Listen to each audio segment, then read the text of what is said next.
평가합니다. 예, 전혁 대표. 저는 뭐 그냥 보통 시민의 입장에서 말씀을 드리고 싶습니다. 사실은 저는 제가 노무현 대통령을 뽑진 않았지만 모든 국민이 선택했기 때문에, 다수의 국민이 선택했기 때문에 우리가 5년을 기다리고 인내하고 참아야 되지 않나 이렇게 생각을 했습니다. 근데 어제 노무현 대통령의 회견을 보면서 그렇게까지 참을 필요는 없겠구나. 이 1년 고생하고 시황차고 겪은 것으로서 우리 국민들의 고생이나 또 그 대가는 충분히 치렀다 이렇게 생각을 했고, 그런 점에서 오늘 탄핵안 가결이라는 것은 자연 치유가 불가능해야 된 그 병에 대한 수술이었다 이렇게 봅니다. 네, 서영석 대표. 교수 말씀과 전혁 씨 뭐 일반 시민 입장에서 말씀하신다니까요. 그렇게 제가 좀 대답을 드리겠습니다. 당리당략과 대통령의 오기의 충돌, 그런 측면이 분명히 있는 것 같습니다. 그리고 뭐 신라의 달관 말씀을 하시는데, 저도 이제 저기 있다가 네 발 달린 짐승처럼 끌려 나와서 그렇게 내동댕이 쳐지고 그렇게 했는데요. 그렇게 될 수밖에 없었던 그 이유에 대해서는 차후에 우리가 하는 과정에서 충분히 그 이유가 표출될 수 있다, 저는 그렇게 보고 좀 미루겠습니다. 그것이 무슨 국회의원들이 조폭이기 때문에 그런 일이 빚어지는 것이 아니라는 점은 우선 좀 말씀드리고 싶습니다. 그리고 전혁 씨께서 뭐 기자회견 보면서 이제는 또 참아줄 수 없다, 자연 치유가 불가능하니까 수술해야 된다, 이런 뜻으로 말씀 주셨는데 이해합니다. 어찌 대통령이 모든 국민의 마음에 들 수 있겠습니까? 그리고 우리가 야당이 대통령에 대해서 비판하고 공격하고 뭐 당연한 겁니다. 근데 여기서 이 탄핵에서 문제가 되는 것은 마음에 들지 않는 대통령을 견제하거나 비판하거나 응징하는 수단으로 이번에 사용한 탄핵소추안이라는 것이 적법한 것이냐가 문제의 초점이지, 노무현 대통령이 잘못하는 일이 있다든가 노 대통령의 스타일에 대해서 마음에 들지 않아 하는 국민이 많다든가 이런 것이 문제의 초점은 아니다, 그런 말씀을 드립니다. 네. 저는 그 점에 대해서 유시민 의원에게 묻고 싶습니다. 유시민 의원은 왜 정치를 합니까? 국민들을 위해서 하지 않습니까? 유시민 의원 개인을 위해서 하는 것이 아닙니다. 지금 국민들이 지금의 노무현 정권에 대해서 얼마나 많은 분노와 또 얼마나 많은 고통을 감내했는지를 생각해 보십시오. 그리고 어제 한 가장이 말하자면 정신적인 충격과 사회적인 눈물감을 참지 못해서 한강에 투신 자살을 했습니다. 저는 재승박덕이라는 아주 간단한 의미를 가지고 얘기하는 것이 아닙니다. 대통령이라면은 모든 당을 떠나야 되고, 또한 대통령이라면은 국민을 위해서 일을 해야 되고 국민의 걱정을 해야 됩니다. 지난 1년 동안 저 대통령 걱정 많이 했습니다.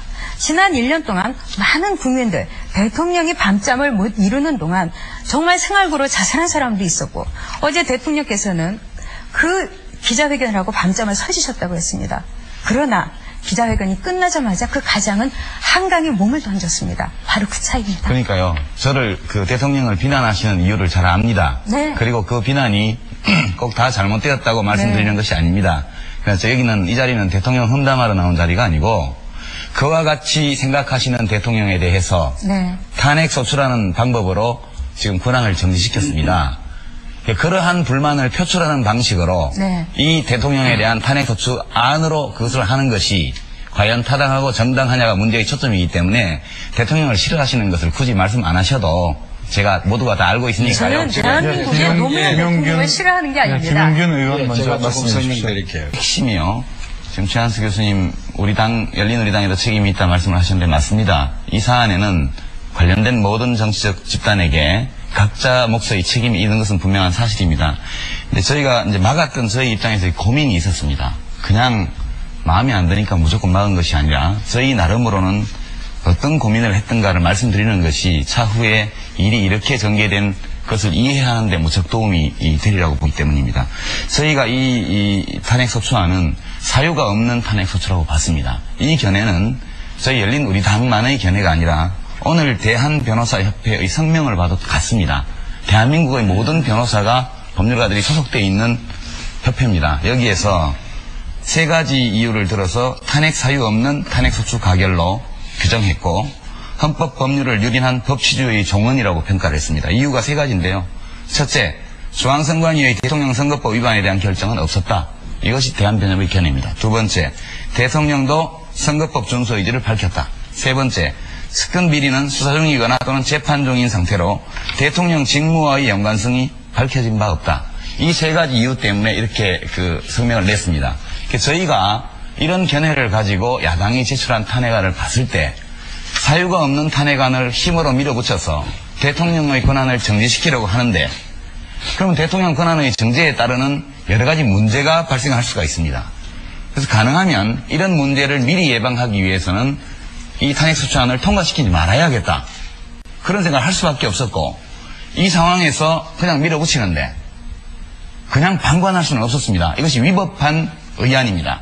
사유가 없는 탄핵소추안이기 때문에 위법한 의안이 의회 다수파의 손에 의해서 일방적으로 가결될 상황에 놓여 있을 때 저희는 아주 소극적으로 의사진행을 방해하기 위해서 몸으로 그냥 좀 지켰던 것이고 끌어내니까 30분 만에 다 끌려나갔습니다. 그래서 그 점은 불가피한 측면이 있었다는 점을 좀 국민 여러분께서 좀 널리 좀 해량해 주시기를 부탁드립니다. 알겠습니다. 탄핵사 노무현 대통령이 변호사고 또 판사 경험도 있습니다. 그렇다면은 의회주의 국가에서 열린 우리당을 그렇게 심정적으로 지지하고 있는 또 하나의 한 나라의 대통령으로서 지금 다수당인 야당인 한나라당과 또 그 민주당에 대해서 그 존재에 대해서 인정해야 한다고 생각하지 않습니까? 우리나라뿐만 아니라 다른 나라에도 말하자면 야대 요소 많습니다. 야대 요소를 다 극복하는 것이 모든 나라의 대통령입니다. 근데 왜 이 탄핵 발의부터 탄핵 소추 가결까지 탄핵안 가결까지 그 모든 과정에 대해서 오기로 버텼냐 이겁니다. 김영규 왜 힘으로 머리를 쓰지 않고. 얘기하십시오. 근데 이제 조금 죄송합니다. 제가 진행자 권한을 침해하려는 건 아니고요. 지금 논쟁하고 있는 초점과 관계된 얘기에 좀 한정해서 해주셔야 저희들도 이것저것 안 하고 좀 반박을 할 수가 있습니다. 그러니까 지금 문제의 초점은 선거법 위반을 했고 또 수없이 하고 있고 해왔고 하고 있고 또 앞으로 하려고 그러겠다고 그러고 이런 식으로 말씀을 김영규 의원님이 하시는데요. 대통령이 선거법을 위반했다는 그 주장의 근거가 무엇입니까? 좀 명확하게 제가 지금 아까 그 대한변협에서 나온 성명서를 인용해 드렸습니다. 변협에서 보기에는 중앙선관위는 대통령의 선거법 위반 결정을 하지 않았다 이렇게 나옵니다. 도대체 어떤 결정, 어떤 문서에 입각해서 지금 그 주장을 하시는 거예요? 선관위의 경고 문서가 청와대에 갈 때는 그 내용 설명이 위법 행위를 하지 말라는 권고문으로 간 것입니다. 그러나 그것이 통상 선거관리위원회에서 선거법 위반 행위에 대해서 경고하는 그러한 그 문서의 양식이고요. 그리고 그러한 선거법 제9조 위반 사실이 확인됐고 또 사전 선거운동임에도 불구하고 간단히 사전 선거 운동임에도 불구하고 선관위가 지금 거기에 들어가지 않은 것은 의원이 질문하신 내용은 구체적으로 선관위에서 위법 행위라고 적시한 것이 있느냐라는 그 질문이신 것 같아요. 거기에 대해서는 거기에 대해서는 제가 말씀을 드리죠. 인용만 간단히 해주시죠. 무엇인지. 그렇죠. 여기에 선거법 위반에 대해서 정치적 주장만 있지 법적 근거는 없다는 3월 3일에 노 대통령이 이야기한 개헌 저지선까지 무너지면 2월 18일 발언입니다. 그 뒤에 어떤 일이 생길지도 나도 정말 말씀드릴 수가 없다 해서 국민을 겁박해서 특정 정당 지지를 유도했고 또 앞으로 4년 제대로 하게 해줄 것인지 못 견뎌서 내려오게 할 것인지 국민이 분명하게 해달라. 또 국민이 총선에서 열린 우리당을 압도적으로 지지할 줄 것을 기대한다. 선관위에서 위법 그게 한나라당 해석입니다. 거에 대한 것을 여기에 대해서 3월 3일에 중앙선거관리위원회에서 이것은 공직선거법 9조 1항을 위반한 것인가 동시에 60조 1항, 85조 86조를 위반한 것인데도 불구하고 선관위에서는 이 대통령에 대한 그 뭔가 미온적인 채찍으로 9조만 위반했다고 결정을 내린 거죠. 유 의원 말씀하시고 짧게 근거만 확인하려고 드렸던 질문인데요. 시간을 몇 번을 쓰셨습니다. 그러니까 중앙선관위가 대통령이 선거법 어느 조항을 어떻게 위배했다라고 결정한 문서가 있냐는 거예요. 그렇죠. 문서가 탄핵 탄핵 소추서 있으면, 예. 정제 1호적으로 나가가 있습니다. 그거는 저 국회 오늘 아침에 그 서류를 안 봐서 괜히 그 데모한다고 서류를 안 봐서 그래요. 그러니까 지금 국회 의사 일정이 있으면 그 서류를 열심히 좀 보십시오. 보지도 안 하고 자꾸 소리만 내요. 그러면 분명한 걸 보여드리겠는데요. 최한수 교수 말씀하시고 그다음에 서 대표에게 기회를 하겠습니다. 유 의원. 예, 저도 고민하는 문제인데, 네. 저는 처음에 야당이 탄핵안을 발의했을 때, 이것을 강행 처리할 의도를 가지지는 않은 것으로 이렇게 봤습니다. 지난 화요일까지만 해도.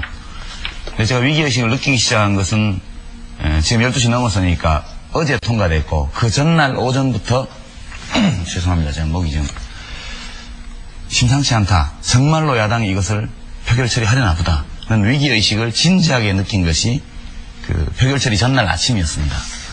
그래서 제가 이제 그런 판단을 하게 된 데에는 몇 가지 이유가 있었는데, 이제 한나라당 그 최병렬 대표께서 상당 부분 이해해 줄 수 있는 말씀을 하셨습니다. 이거 11일 밤 11시 30분에 있었던 기자간담회, 카메라 기자는 없었고 그 신문기자들과의 간담회인데요. 이 최병렬 대표께서 이렇게 말씀하셨어요.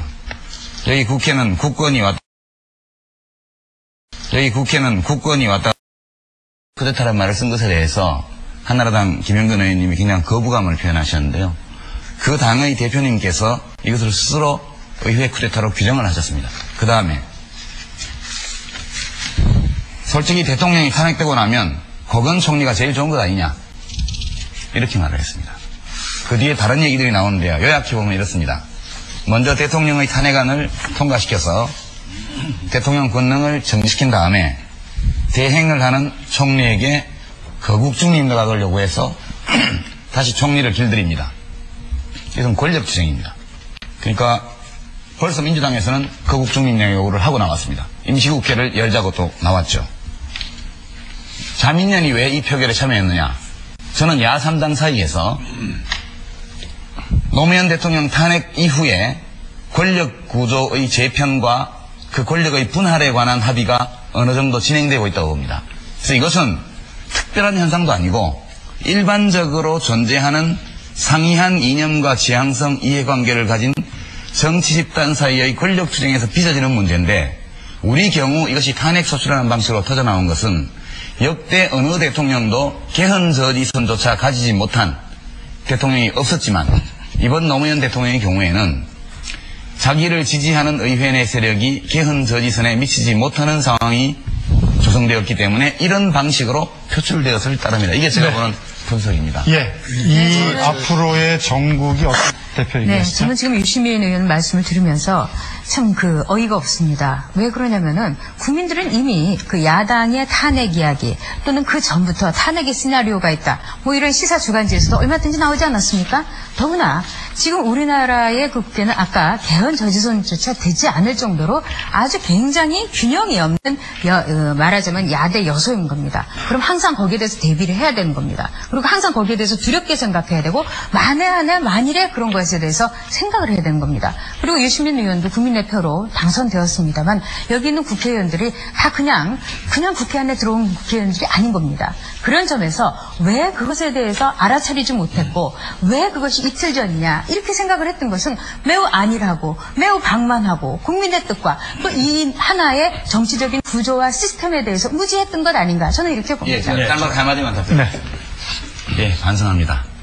야당의 그 무한한 권력욕에 대해서 수단 방법을 가리지 않는 그 횡포함에 대해서 미리 충분히 지각하지 못했던 것에 대해서 인정하고 반성하고 국민 앞에 사과합니다. 예. 야당이 그런 식으로 제 생각에는 얘기를 하지 마시고 김 교수 얘기 듣고 냉정하게 그다음에 얘기를 기회를 했으면 좋겠습니다. 전용석 네. 저도 동의합니다. 동의하고 그 참여정부가 그런 점에서 여러 가지 부족한 점이 있었다는 것도 또 저 개인적으로도 볼 때 인정될 수 있다 이렇게 봅니다. 근데 이제 그렇게 말하기는 참 쉬운데요. 지금 우리가 지난 1년을 돌이켜보죠 한번. 오늘 이 사태가 어떻게 여기에 이르게 되었나. 또 야당을 욕하는 것 같아서 죄송하긴 합니다만, 대통령이 처음에 취임하시기도 전에 야당 당사도 방문하시고 여야 총무들하고 식사도 하고 그렇게 많이 했습니다. 과거 어느 대통령보다 많이 야당과 대화하기 위해서 노력한 분입니다. 근데 처음 탄핵 얘기가 나온 것이 언제냐면요, 2002년 2003년 2월 25일 날 취임해가지고 2003년 3월 10일 날 첫 탄핵 얘기가 나왔습니다. 취임한 지 14일 만이었습니다. 그때 야권에서 대북송금 특검법안을 추진하고 있었는데 그 당시 민주당에서 이거 대통령에게 거부권을 건의하자 이렇게 얘기 나오자마자 대통령 입장 표명도 없는 상태에서 거부권 발동하면은 탄핵하겠다. 그것이 시초였고 언론에 보도된 탄핵 관련 발언만 무려 114회입니다. 지난 1년 동안. 그러니까 이 대통령께서 그런 와중에서도 더 잘 해주셨더라면 더 좋았을 것이라는 그 말씀에 제가 전적으로 동의하면서도 또 그렇게 단순히 옳은 말씀을 드려서 그래서 대통령에 문제 있다. 이렇게 하기에는 또 부적절한 면이 좀 있다는 점을 말씀드리고 한 가지만 더 첨언하면요. 저는 한나라당의 여러 의원들께 여러 차례 이런 충고를 드렸습니다. 총선에서 한나라당의 상대는 노무현 대통령이 아니라 열린우리당이다. 열린우리당은 대통령과 종종 대화하고 서로 교신하고 협력하는 관계이지만 대통령이 열린우리당을 지배하고 지시하는 관계가 아닙니다. 아까 김영준 의원님 우리가 지시받아서 국회 안에서 싸움한 것처럼 말씀을 하시던데요. 그렇게 보시면 계속해서 총선을 앞두고 노 대통령을 공격하게 됩니다. 지난 2달, 3달 동안 끊임없이 노무현 대통령을 공격해왔지만 그 동안에 무슨 일이 벌어졌습니까? 열린우리당 지지율은 2배 반으로 오르고 한나라당 지지율은 반토막이 났고 민주당은 3분의 1 토막이 났습니다. 이 상황을 보면 제가 이 말씀을 드리는 것은 무슨 위기를 모면하려는 것이 아니라 대한민국 대통령 잘못하는 일도 있지만 일 좀 하시게 거기 놔두고 싸움은 우리하고 하자는 겁니다. 그렇게 여러 번 충고드렸음에도 불구하고 오늘 이 사태에 이르기까지 계속 대통령만 공격하고 이렇게 하신 것이 저는 정말 안타깝다는 말씀을 드리고 이제부터라도 좀 공격 목표를 바꿔주실 수 없는지. 예, 제가 전혀.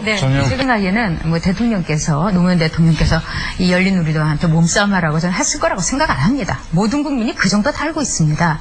그런데 중요한 것은 지금 대통령이 아니라 한나라당은 열린우리당하고 그걸 해달라. 지금 국민들의 입장에 지금 여기 이쁜 당이 어디가 있습니까? 지지하고 싶은 정당이 거의 없는 겁니다. 있습니다. 네? 있습니다. 열린우리당은 높은 지지를 받고 있습니다. 네, 물론 그렇습니다만 그러나 지지 정당이 없다고 하는 그런 퍼센트지가 항상 이제까지 여론조사에서 많았던 것도 사실입니다. 또한 열린우리당을 지지하는 사람들 역시 열린우리당이 마음에 들어서 지지하는 것도 아니고 한나라당을 지지하는 사람도 한나라당이 너무나 이쁘고 고와서 지지하는 것도 아닙니다. 복잡한 국민들의 심사를 읽어주십시오. 그리고 지금은 겸손해야 될 때입니다. 모든 정치인들은. 제가 이야기하고 싶은 것은 물론 야당이 그렇게 무한 어떤 탄핵 발의를 하고 탄핵 가결까지 가기까지는 야당 나름대로도 전략이 있었다. 이거를 계산을 해야 되는 겁니다. 왜 생각을 안 하고 몸으로만 힘으로만 해결을 하려고 하십니까? 정치인들이. 중요한 것은 그동안 대통령의 정책 수행 또는 대통령이 일하는 것에 대해서 상당히 많은 국민들이 말하자면 불만을 갖고 있었고 대통령의 지지율이라는 것이 역대 이렇게 낮은 적이 없었다는 겁니다. 아무리 흔들어도 또한 아무리 문제가 있어도 대통령이 잘하고 노력하고 겸허한 모습을 보였다면 여기까지는 저는 안 왔다. 그렇기 때문에 그 원인은 대통령한테 가장 크다. 저는 이렇게 봅니다. 예,